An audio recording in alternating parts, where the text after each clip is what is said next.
2010년 11월 미국은 예일대학교가 보관하고 있던 잉카 문명의 유물 46,000점을 모두 페루에 반환하기로 약속했다.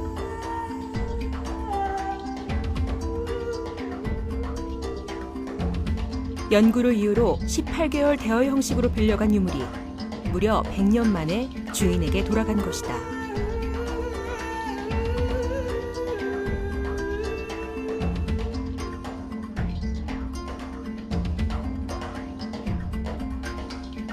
힘없고 가난한 나라 페루. 그러나 그들에게는 미국이라는 강대국조차 꺾을 수 없는 숭고한 정신에 힘이 있었다.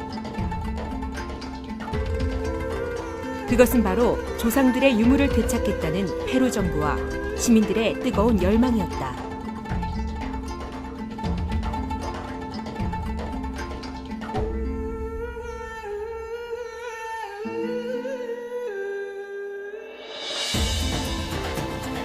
이집트는 문화재 반환 운동의 개척자이다.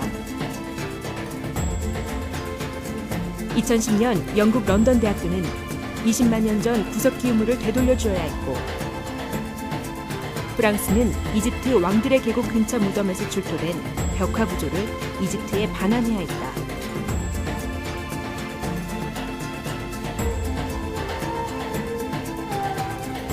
최근 8년간 이집트가 반환받은 해외 유출 문화재는 무려 3만 1,000여 점에 이른다.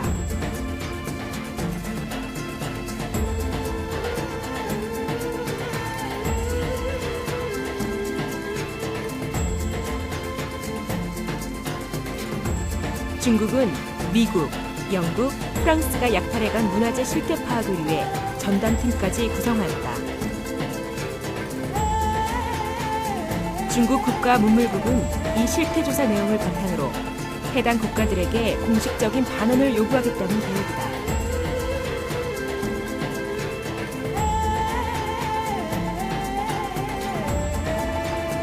이처럼 세계적으로 약탈 문화재를 돌려받으려는 움직임은 더욱 거세어지고 있다.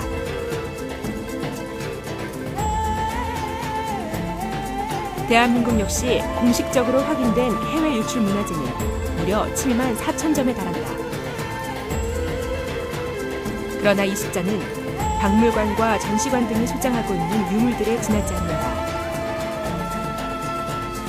소재 파악이 힘든 개인 소장 유물들까지 모두 감안한다면 그 수는 훨씬 더 많을 것으로 추정하고 있다.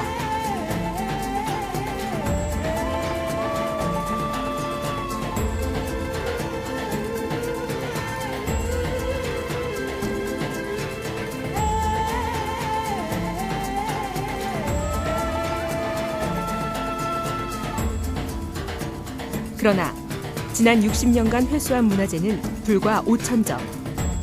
이집트가 8년간 3만 1,000여 점을 반환받고 페루가 4만 6천 점을 되찾은 것과는 비교도 되지 않는다.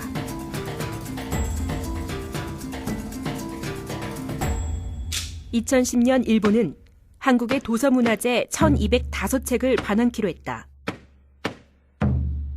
반환 도서 가운데 특히 조선 왕실의 괴는 조선시대 왕실에서 거행된 황제 즉위식, 세자 책봉식, 결혼식 등 주요 행사를 그림과 글로 세밀하게 기록한 것으로서 유네스코 세계 기록유산으로 지정되었을 만큼 귀중한 역사 기록물이다.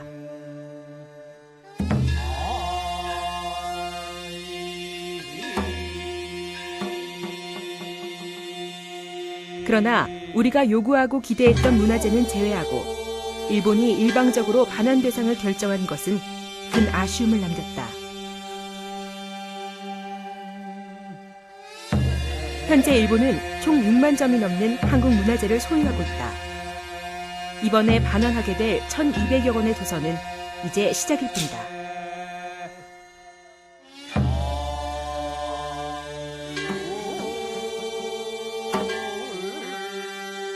프랑스 역시 1866년 강화도를 습격해 약탈해간 외교장갑 도서 298건을 모두 반환키로 하였다.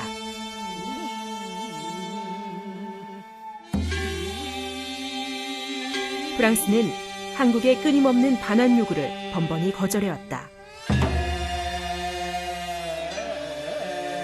이번 반환은 프랑스와 협상하기 시작한 지 19년 만에 얻어낸 결실이었다. 약탈당한 지 무려 145년이라는 세월이 흘러야 했다.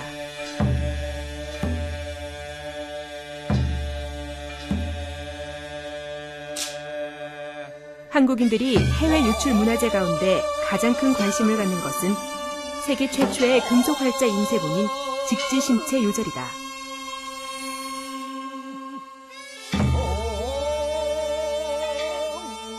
직지는 19세기 말 주한 프랑스 대사로 근무한 꼴랭드 블랑시가 수집해 프랑스로 가져가 현재 국립도서관에 소장되어 있다.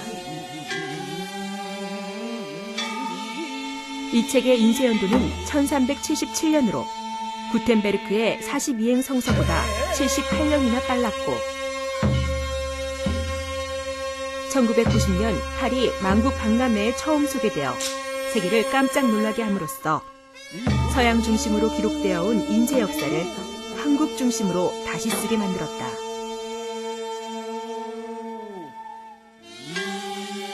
세계 유명 언론들은 지난 1000년간 인류 문화사에서 가장 위대한 발명품으로 금속 활자를 꼽았다. 그리고 직지는 2001년 세계 기록유산으로 등재되었다.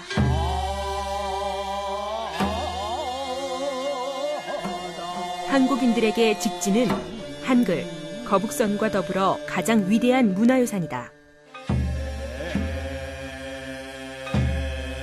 그러나 프랑스 국립도서관은 직지 반환은 물론 임대 형식의 반환조차도 거부하고 있다.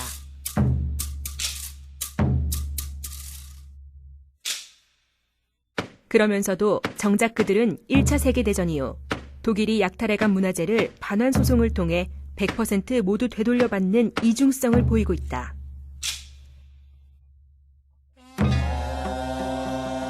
이제 프랑스는 문화 강국이라는 자부심에 걸맞는 행동을 보여야 할 때이다.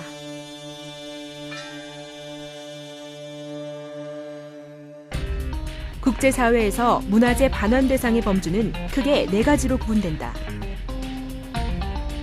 전쟁 때 유출된 문화재, 도굴 또는 불법 반출된 문화재, 식민 지배 또는 외국군 점령 때 이전된 문화재, 옛 소련처럼 한 국가가 여러 나라로 분리되면서 소유권이 바뀐 문화재이다.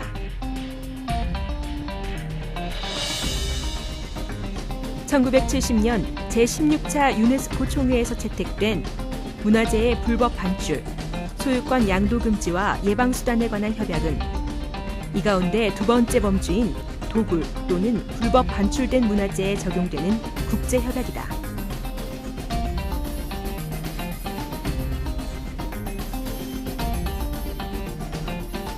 그러나 안타깝게도 이 협약마저도 소급 적용되지 않는 것이 현실이다.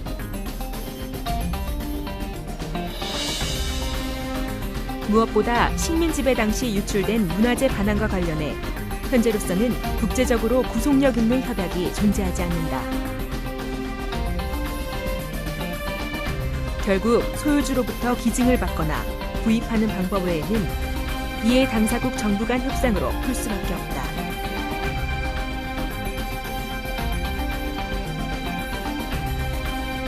때문에 해외로 유출된 문화재 환수를 위해서는 첫째, 학자와 전문가들로 구성된 기구를 설립하여 유출 문화재에 대한 정확한 실태 조사를 시작해야 한다.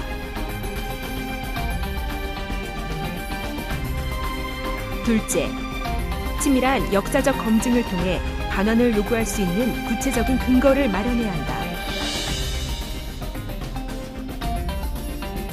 셋째, 정부와 관련 기관이 앞장서서 문화재를 환수하는 데 모든 노력을 기울여야 한다. 넷째, 문화재를 빼앗아간 나라 국민들이 한국에서 가져온 보물을 되돌려주자는 인식이 확산될 수 있도록 설득해 나가야 한다. 다섯째, 이집트, 인도, 그리스, 중국 등과 같이 문화재 약탈 피해 국가들이 힘을 모아 국제적 공조 활동을 통해 문화재 약탈 문제를 국제사회에 널리 알리고 장기적이며 지속적인 반환 운동을 펼쳐야 한다.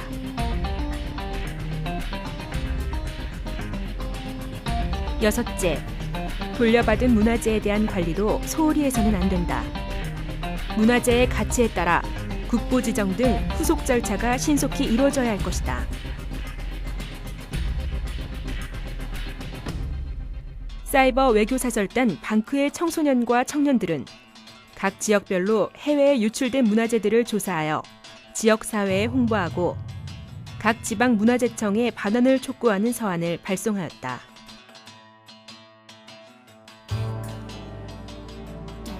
이로써 각 지방 문화재청은 방크의 청소년들이 앞장서는 것에 고무되어 해당 국가의 유출 문화재 반환 요구를 더욱 활발히 전개하게 되었다. 무엇보다 사이버 외교사절단 방크는 전 세계 초중고 대학생, 교사들과 온라인 교류를 통해 해외 유출된 한국 문화재는 한국인들의 정신과 영혼이 담긴 보물이며 한국의 역사이기에 반드시 돌려주어야 한다고 세계인들을 설득하고 있다.